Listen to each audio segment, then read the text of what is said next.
નમસ્કાર સર્વ દર્શક મિત્રોને સ્વાગત છે તમારું અમારા નવા એક વ્લોગમાં જેનું નામ છે પરાગ સાતણ વ્લોગ. મિત્રો, ખરીદી લ્યો દુનિયાના દરેક એસો આરામ અને પછી આવીને જરાક અમને કહેજો કે સુખનો ભાવ શું છે. આ વાત સાથે આ ચીજ સાથે શરૂ કરીએ આજની નવી રેસીપી. મિત્રો, આજે જે રેસીપી અમે તમારા માટે લઈને આવી ગયા છીએ ને એ કોઈ ઇન્ટ્રોડક્શનની મોહતાજ નથી, કારણ કે દરેક ઘરમાં અલગ રીતે બને છે, દરેક દેશમાં અલગ રીતે બને છે, દરેક ગામમાં અલગ રીતે બને છે અને નાના મોટા સૌને ભાવે છે અને દરેક ઋતુમાં આને બનાવી શકાય છે. તો આ કઈ વસ્તુ છે આપણે જાણીશું અમારા હોમ મિનિસ્ટર પાસેથી. તો ચાલો શરૂ કરીએ. જય શ્રી કૃષ્ણ પારુ. જય શ્રી કૃષ્ણ. અંબા. આજે કઈ વાનગી લઈને આવી ગયા છો તમે? આજે છે લીલા વટાણાના સમોસા. ઓકે. લીલા વટાણાની સિઝન હાલે છે અત્યારે, બરોબર, એટલે લીલા વટાણાની રેસીપીમાં મજા આવે. ઓકે, એટલે એના માટે આપણે ઇન્ગ્રીડિયન્ટ્સ અહીં રાખ્યા છે. બરોબર. એમાં છે આ બાફેલા બટેટા 4 નંગ લીધા છે, પછી છે આ તેલ ઘી બે મિક્સ કર્યા છે મોણ માટે, 250 ગ્રામ મેંદો છે, પછી આ ફરસું લાગે એના માટે ચણાનો લોટ લીધો છે આપણે લોટ બાંધવા માટે, પછી છે આ મેન લીલા વટાણા, પછી આદુની કતરણ છે, તીખા મરચાં છે, કોથમીર છે, મીઠો લીમડો છે ને આદ કચરા ધાણા, પછી જીરું, વરિયાળી ને અજમો, આ છે લાલ મરચું, ધાણા જીરું, ગરમ મસાલો ને આમચૂર પાવડર ને મીઠું તો મેન હોય.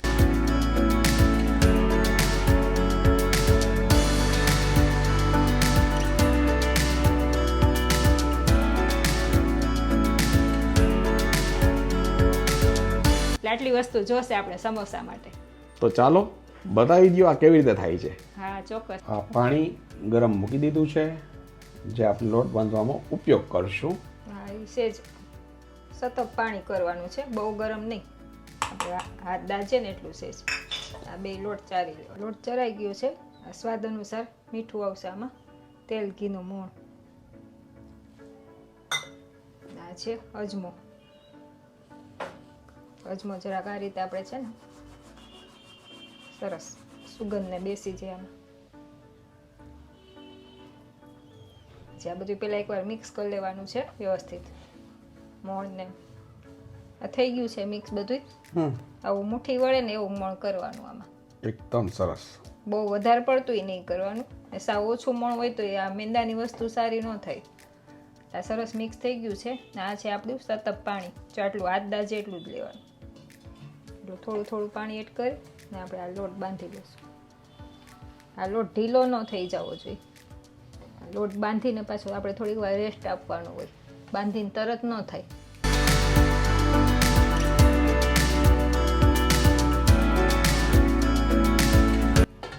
જો આ લોટ આપણો બંધાઈ ગયો છે, આવો બાંધવાનો. થોડીક વાર પડ્યો રહેશે ને તો સેટ થઈ જશે.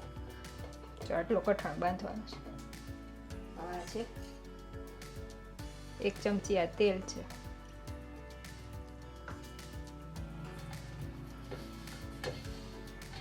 તેલવાળો લોટ કરી આપણે હવે આને લગભગ અડધી કલાક જેવું રેસ્ટ આપશું. તો આપણે મસાલો તૈયાર કરી લેશું. ઓકે. આ છે ને લીલા વટાણા આ રીતે થોડાક આપણે કરી લેશું. એક ઉફાણો પાણીનો આવે ને ત્યાં સેજ કચરા, પછી આપણે આ સ્ટફિંગમાં એડ કરશું. આપણે વટાણા થઈ ગયા છે, કાઢી લઈશું. ઓકે. આપણે 2 ચમચા જેટલું તેલ લેશું આમાં. તેલ આવી ગયું છે. હવે આપણે આ જીરું પહેલાં એડ કરીશું, વરિયાળી, પછી અધકચરા ધાણા, બધું પહેલાં છે ને તેલમાં આપણે જરાક સાતડી લેવાનું છે, સુગંધ આવે ને એવું. આ સતળાઈ ગયું છે. હવે આ છે મીઠા લીમડાના પાન, આદુની કતરણ, આ છે મરચાં, બધું આ તેલમાં જ એકદમ સાતડી લેવાનું છે. આ છે હિંગ અડધી ચમચી. આ હું બતાવતા ભૂલી ગઈ છું ઇન્ગ્રીડિયન્ટ્સમાં, સોરી, કંઈક વસ્તુ ભૂલાઈ જાય એમ. ઓકે. આ છે આપણે બ્લાન્ચ કરેલા વટાણા, એ આમાં એડ કરી દઈશું. બધું પાણી આમાં ભરી જાય. બરોબર. તેલમાં આ રીતે સાતડીએ ને એટલે એકદમ ડ્રાય થઈ જાય. ભવ્ય સુગંધ આવે છે. એકદમ આમાંથી પાણીને બળી ગયું છે, આ સતળાઈ ગયું છે આપણું બધું. હવે આ બટેટા છે ને આ રીતે આપણે હાથેથી જ આ રીતે આમ અધકચરા કરવાના છે, એટલે ચીકાશ ન આવે. સાવ મેચ કરીએ ને તો ચીકણા થઈ જાય. કેમ કે દેખાઈ રહ્યું છે કે વટાણા ફૂટી રહ્યા છે, એટલે મસાલો તૈયાર થઈ ગયો છે. હા, હવે આપણે એમાં બધા મસાલા એડ કરી દઈશું. આ છે સ્વાદ અનુસાર મીઠું, આ છે ધાણા જીરું પાવડર લગભગ 2 ચમચી જેવું હશે, આ છે લાલ મરચું પાવડર, તીખાશ ગમતી હોય એ પ્રમાણે, આ છે ગરમ મસાલો, આ છે આમચૂર પાવડર. આમાં વધઘટ કરવી હોય એ કરી શકાય છે મસાલામાં, ગમતો હોય એ પ્રમાણે, ટેસ્ટ પ્રમાણે. આ છે કોથમીરના પાન. આ બધું આપણે સરસ મિક્સ કરી લેવાનું છે પહેલાં. જો આ સેજ મોટા લાગતા હોય ને તો આ રીતે જરાક કરી લેવાના, એટલે બધું સરસ મિક્સ થઈ જાય. ઓકે, આપણું સ્ટફિંગ તૈયાર છે. એકદમ ડ્રાય થઈ ગયું. જો આવું જોઈએ, પાણીનો ભાગ હોય ને તો પછી આપણે ઓલા પોચા થઈ જાય સમોસા. છે એકદમ ડ્રાય અને દેખીતા જ ખાવાનું મન થઈ જાય ને એવું ટેમ્પટિંગ લાગે છે ભાઈ. આપણું સ્ટફિંગ ઠરે છે ને તો આપણે આ સમોસા આરે ખાવાની ચટણી એક તૈયાર કરી લેશું. ઓકે, આ ખજૂર મેં પલાળી દીધો હતો લગભગ અડધી પોણી કલાક પહેલા, ને આ છે 100 ગ્રામ ખજૂર છે, ને એમાં થોડીક મસ્તી આંબલી નાખી છે. ખજૂર આંબલી બે મિક્સ છે. આ રીતે ગરમ પાણી પલાળ્યું હોય ને ઓકે, સરસ ક્રશ થાય. હવે આમાં બધા મસાલા આપણે એડ કરી દઈશું, પછી એકારે ફેરવી નાખીએ. આ છે સ્વાદ અનુસાર મીઠું, આ છે ધાણા જીરું પાવડર, આ છે લાલ મરચું પાવડર, ને આ છે ગરમ મસાલો. ચટપટી ચટણી બનશે સમોસા હારે ખાવાની આપણે. ઓકે, હવે આ બધું આપણે ક્રશ કરી લઈશું. આપણી ચટણી થઈ ગઈ છે ક્રશ. ખાલી ખજૂર ને આંબલી જ છે આમાં. ઓકે, ગોળ કે ખાંડ કે એવું કઈ નથી.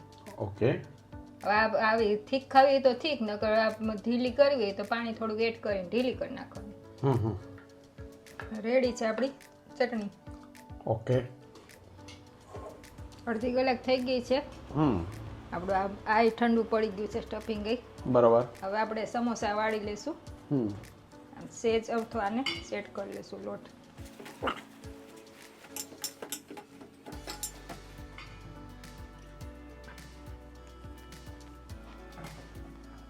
આવડી સાઈઝનું લેશું. આની મીડિયમ રોટલી વણી લેશું આપણે. સાવ પતલી નહીં, બહુ જાડી નહીં, એવી વણવાની છે. જો આટલો કઠણ લોટ હોવો જોઈએ તો આપણે સરસ ક્રિસ્પી સમોસા થાય છે. જો આ વણીએ ને એટલે ખ્યાલ આવી જાય કેટલો કઠણ છે. એક સરખું વણવાનું બધી સાઈડ. વ્યુઅર્સને કહેવાનું આટલું થીક રાખવાનું છે. ઓકે, આ રીતે 2 પાર્ટ કરી લેશું આપણે. હવે આ રીતે લેવાનું છે, પછી આ પાણીવાળું હાથ કરવાનું છે એટલે ખુલે નહીં આપણું સમોસું. ઓકે, પછી આથી આની અંદર આપણે જરાક પ્રેસ કરી દેવાનું. આની અંદર આપણે આ રીતે રાખી ના સ્ટફિંગ ભરી લેવાનું છે.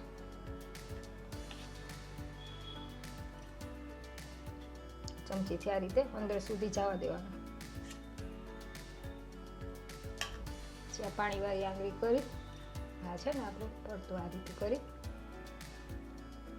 જોઈન્ટ કરી દેવાનું છે.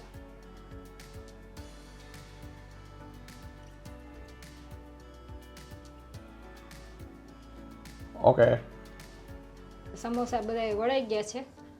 હવે આપણે આ સમોસા ને ફ્રાય કરી લેશું. આપણે આ તેલ ગરમ થવા મૂકી દીધું છે, તો તેલ આવી ગયું છે. હવે આપણે સ્લો ગેસે આપણે આ સમોસા તરવાના છે. એકદમ હાઈ ટેમ્પરેચર નથી કરવાનું તેલનું, એટલે આપણે સરસ આ ક્રિસ્પી થાય સમોસા. લગભગ 8 થી 10 મિનિટ જેવું લાગશે. સાવ સ્લો ગેસે તરવાના છે. 10 મિનિટથી ઓછો મેંદાને તરો ને તો પેટમાં ઊભો થાય એવી કહેવત છે.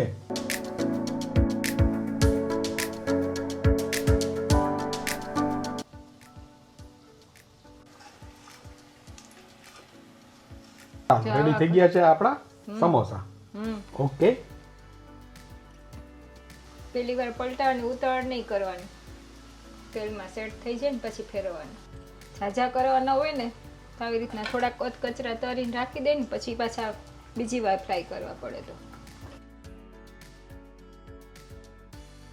રેડી છે આપણા ગ્રીન વટાણાના સમોસા, સાથે ચટપટી ચટણી. સમોસા અરે ભાવે એવી.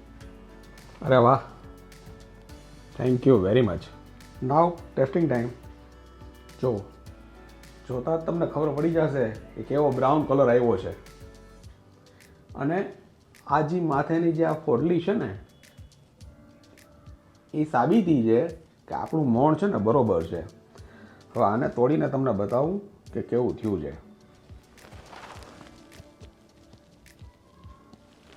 એકદમ જોતા ડિલિશિયસ લાગે છે. અને સૌથી પહેલાં તો છે ને આને હું તમને એમને ટેસ્ટ કરીને બતાવું છું, જેથી ખબર પડે. ચટણી આવી ગયા પછી ખબર નહીં પડે. પહેલી બાઈટમાં આખા ધાણા અને જીરું અને વરિયાળી જે નાખેલા છે ને એનો સરસ મજાનો સ્વાદ આવે છે. સાથે પછી બટેટા અને લીલા વટાણાનો સ્વાદ આવે છે. સાથે આ ચટણી લઈ લઉં. આ ચટણી જે આપણે બનાવી છે ને એકચ્યુઅલી એટલે આમ ખવાય. આ રીતે તરબોળ કરી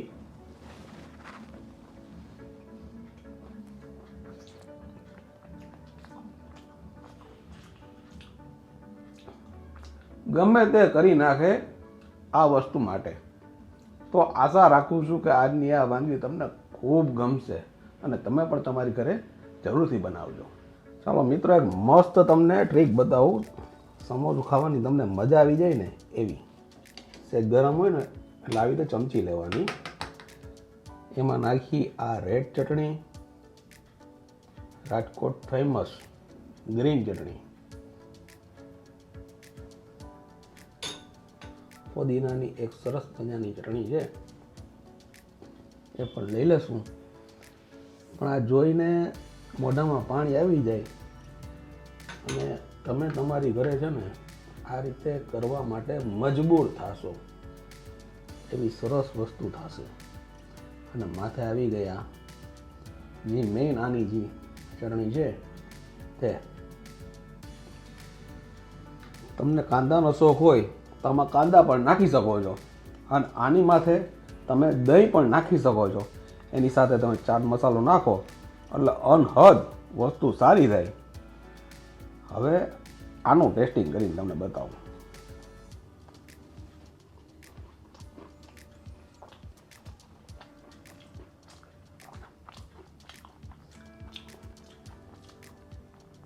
પરફેક્ટ. આ રીતે કરીને તમે ખાશો ને તમને ખૂબ મજા આવશે. આશા રાખી છે કે આજની આ રેસીપી તમને ખૂબ ગમી હશે. અને જો ગમી હોય તો વધુમાં વધુ લોકો સુધી આને શેર કરજો, લાઈક કરજો. હા મિત્રો, દરેકના એકાંત પણ ક્યાં સરખા હોય છે. કોઈ એકલું છે તો કોઈ એકલવાયું. આ વાત સાથે, આ ચીજ સાથે ફરી મળીશું નવી વાત સાથે. ત્યાં સુધી જય હિન્દ, જય ભારત. અને હા, તમે અમારા પોતાના છો એટલે તમને કહી કે તમે તમારું ધ્યાન રાખજો, તમારા પરિવારનું ધ્યાન રાખજો. નમસ્કાર.